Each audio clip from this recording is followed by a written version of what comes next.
Bizler aslında yarışmanın duyurusunu Mezopotamya Kadın Gazeteciler Derneği'nin web sayfasında yaptık. Web sayfamızın üst kısmında da duyurumuz var.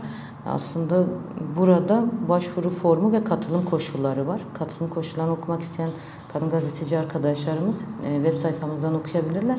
En altta da başvuru formu var. Bu başvuru formunda İsim, soyisim, e-posta adresi ile birlikte katılım gösterecek olan arkadaşlarımız bir özgeçmişini de yüklemesi gerekiyor. Ayrıyeten hangi dalda başvuru yapacaklarsa onu seçip ona ait dosyayı yükleyip bize ulaştırabiliyorlar. Bu noktada bir komisyon da kurduk.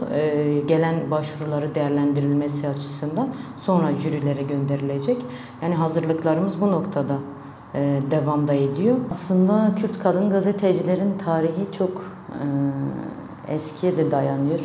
Aslında Jin dergiden başlayan bir miras var. Gerçekten kadınlar çok önemli rol oynadı. Ve bunların başında gelen kişi de arkadaşımız Gurbeteli Ersöz'dü.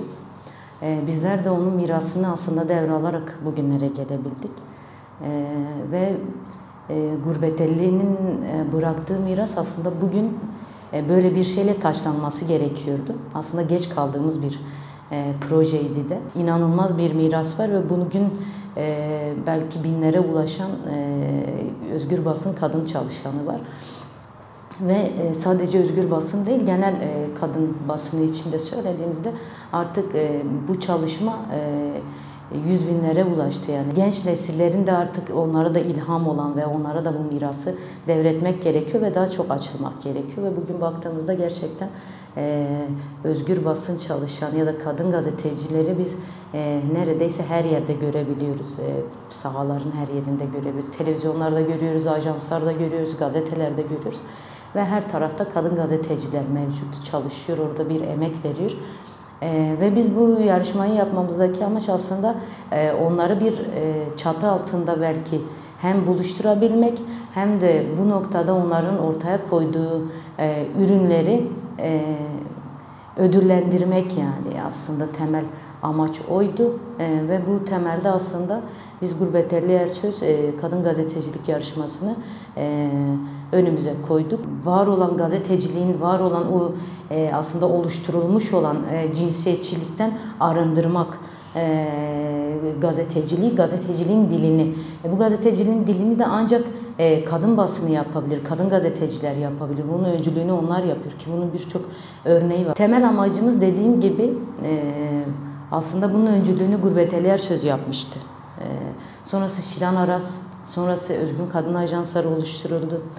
Sonrası televizyona kadar gidildi, yani Özgün Kadın Televizyonu, Jin TV ile birlikte. Artık kadın basıncılığı aslında ya da kadın gazeteciliği dediğimiz nokta birçok mecra da açıldı bu noktada ve birçok yerde yer almaya başladı ve gerçekten topluma bir nefes verdi. Yeniden bir zihniyet yaratımı, yeniden bir dil yaratımı. Kadın gazeteciliği aslında yeni bir dilin yaratımıdır yani.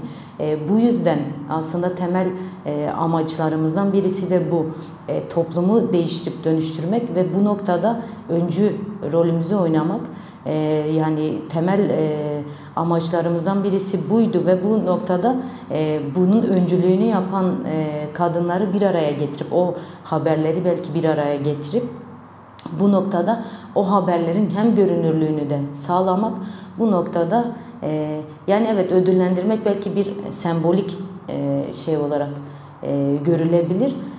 Ödül vereceğiz ama temel amacımız sadece ödül vermek değil. Gerçekten o hem birlikteliği yakalayabilmek ve bu noktada ön açmak. Çünkü birçok yeni gazeteci adayı var. Bu noktada birçok aslında bu mesleğe girmek isteyen, bu mesleğe gönül vermek isteyen genç arkadaşımız var. Aslında bu noktada onlar için de bir araç niteliği de taşınmasını istiyoruz ve gerçekten bu mirasın daha fazla kişiye ulaşması ve daha fazla kişiyle paylaşılması için bizler böyle bir ödül törenini de önümüze koyduk. 17 Haziran'da biz başlattık başvuru sürecini ve 28 Eylül'e kadar devam edecek.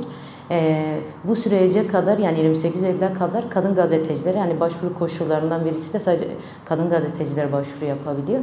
Kadın gazeteciler haberleriyle, görüntüleriyle, fotoğraflarıyla başvuru yapabilirler 28 Eylül'e kadar. 6 Ekim'de biz ödül alacak olan kişilerin isimlerini paylaşmayı hedefliyoruz, önümüze koyduğumuz şey.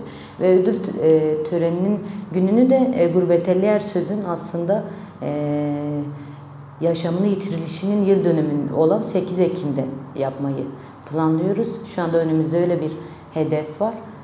Ve o günü aslında Gurbeteli, o gün evet yaşamını yitirmiş olabilir. O günü seçmemizin temel şeyi de işte evet bir Gurbeteli vardı ama bugün binlere ulaşan Gurbeteli oldu. O mirasın nelerle taşlandığını, nerelere ulaştığını aslında tekrardan göstermek için, yani bir yaz havasında değil de aslında yeniden doğuş, yeniden varoluş diyebileceğimiz bir güne çevirmek amacıyla aslında ödül törenini de 8 Ekim diye duyurduk. Bu noktada hazırlıklarımız, yani ödül töreninin günü için hazırlıklarımız da aslında başladık şimdiden.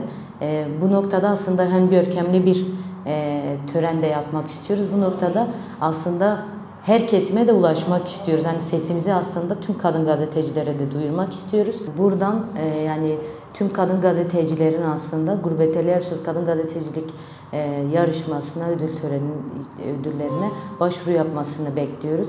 Bu noktada yani mesele sadece aslında ödül almak olmaması da gerekiyor.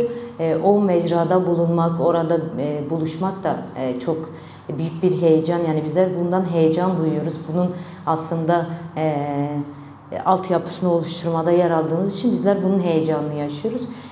Bu heyecanı yaşamak isteyen herkesin de aslında bu yarışmaya başvuru yapmasını bekliyoruz. Bu noktada o gün işte 8 Ekim günü ödül alıp almayan tüm kadın gazetecilerin de o gün yapacağımız salonda olmasını, Gurbeteli'nin o kaleminin kaç elde olduğunu göstermek, bugün binlerin elinde olduğunu göstermemiz de gerekiyor. O mirasın nasıl sırtlandığını, nasıl omuzlandığını da göstermemiz gerekiyor. Bu noktada tüm kadın gazetecilere çağrımızı tekrardan yineliyoruz. O gün orada hem olsunlar hem de başvurularını yapmayı unutmasınlar.